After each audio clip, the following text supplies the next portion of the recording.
तब हनुमंत कही सब राम कथा निज नाम, सुनत जुगल तन पुलक मन, मगन सुमिर गुणग्राम। तब हनुमान जी ने श्री रघुनाथ जी की सारी कथा को विभीषण जी को सुनाया। उसके बाद अपना परिचय दिया।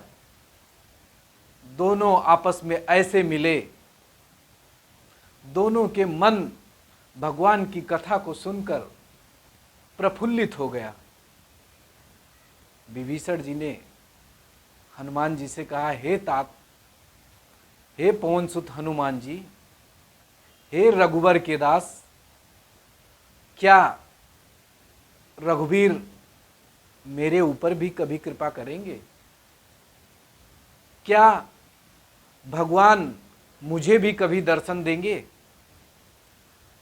एक तो मेरा जन्म राक्षस कुल में हुआ है, दूसरा मैं भगवान श्री रामचंद्र जी के चरणों में प्रेम भी नहीं रख पा रहा हूं। तो हे हनुमान, अब आप ही बताइए कि क्या सूर्य कुल के रघुवर मेरे ऊपर कभी कृपा करेंगे? और अब तो मुझे विश्वास हो गया कि भगवान मेरे ऊपर कृपा जरूर करेंगे, क्योंकि बिना प्रभु की कृपा से संतों की संगति नहीं मिलती है। बिन हरि कृपा मिले नहीं संता। विभीषण जी ने कहा कि प्रभु की ही कृपा है हनुमान जी जो मुझे आपके दर्शन हुए। हनुमान जी ने कहा, विभीषण जी, आप अपनी बात कर रहे हैं, मुझे देखिए। मेरी जाति एक चंचल बानर की है, जिसका सुबह नाम लेने से पूरे दिन भोजन भी नसीब नहीं होता है। ऐसे कुलीन बानर के ऊपर रघुनाथ जी की कितनी कृपा है। हनुमान जी भगवान की कृपा के बारे में बताते बताते दोनों नेत्रों में जल भर आए और कहा, विभीषण जी, जब मेरे ऊपर भगवान कृपा करते हैं तो मुझे पूर्ण विश्वास है कि आपके ऊपर तो भगवान की कृपा बरसेगी। दोनों ने भगवान की कथा बहुत देर तक दोनों आपस में भगवान श्री राम की चर्चा करते रहे। उसके बाद विभीषण जी ने कहा, हे हनुमान जी, मैं आपको बताता हूं कि माता जानकी लंका में किस प्रकार से रह रही हैं। तब हनुमान जी ने विभीषण जी से कहा, हे विभीषण जी, मैं माता जानकी को देखना चाहता हूं। विभीषण जी ने हनुमान जी को अशोक वन का रास्ता बताया और हनुमान जी अशोक वाटिका में पहुंचे।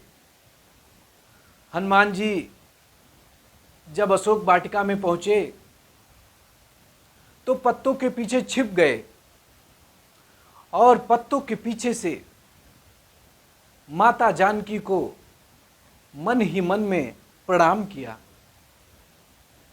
हनुमान जी ने माता जानकी की ये दशा देखकर बहुत ही ज्यादा दुखी हुए। माता मन ही मन में प्रभु का सुमिरन कर रही थी। शरीर कमजोर हो रहा था। ये सब दशा देखकर पवन पुत्र हनुमान जी के हृदय में बहुत ही दुख हुआ। हनुमान जी ये सब देख ही रहे थे, तब तक एक राक्षसों के समूह के साथ वहां पर रावण आता है और हर प्रकार से सीता को समझाता है कि हे सीते, तुम मेरी रानी बनो, मेरे महलों में जितनी भी रानियां हैं मंदोदरी सहित सब तुम्हारी दासी बन के रहेंगी, तुम्हारी चरणों की सेवा करेंगी। तृण धन ओट कहत वैदेही, सुमिर अवधपत परम स्नेही। सीता जी तिनके का ओट लेकर कहती हैं कि हे दशरथ, तुम्हें अभी मेरे रघुनाथ के बारे में पता नहीं है। मेरे रघुनाथ को जब पता चलेगा कि तू मुझे चुरा के लेके आएगा, तो मेरे रघुनाथ एक ही बाणों में तेरे प्राणों का अंत कर देंगे। मेरे रघुनाथ तो सूर्य हैं और उनके सामने तू एक जुगनू के बराबर भी नहीं है। तू चाहता है कि चंद्रमा को देखकर कमल खिल जाए? ऐसा नहीं हो सकता। मेरे प्रभु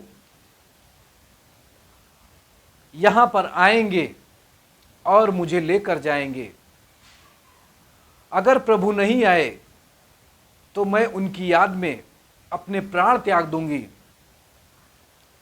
लेकिन दशकंधर, तू अपने मन से ये विचार निकाल दे कि सीता तुम्हारी बनेगी। सठ सूने हर आनेस मोही, अधम निलज्ज लाज नहीं तो ही। है पापी रावण, तूने मेरे पति के, मेरे भगवान के अनुपस्थिति में मेरा हरण करके लाया है। तुझे लाज भी नहीं आती?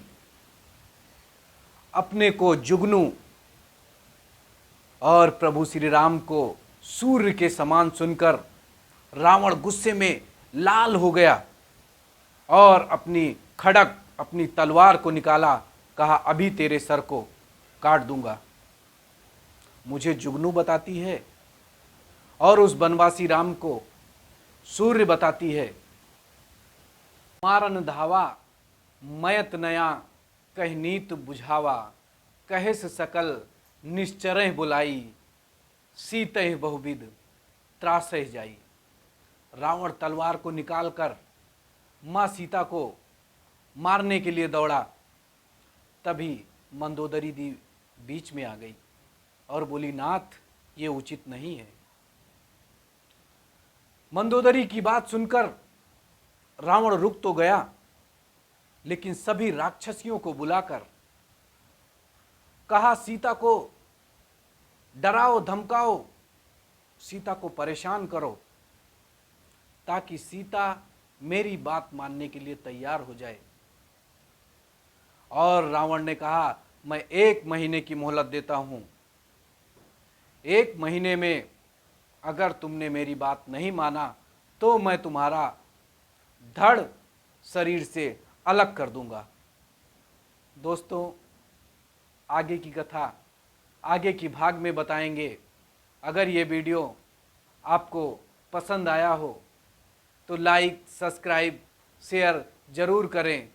तब तक के लिए जय सिया राम।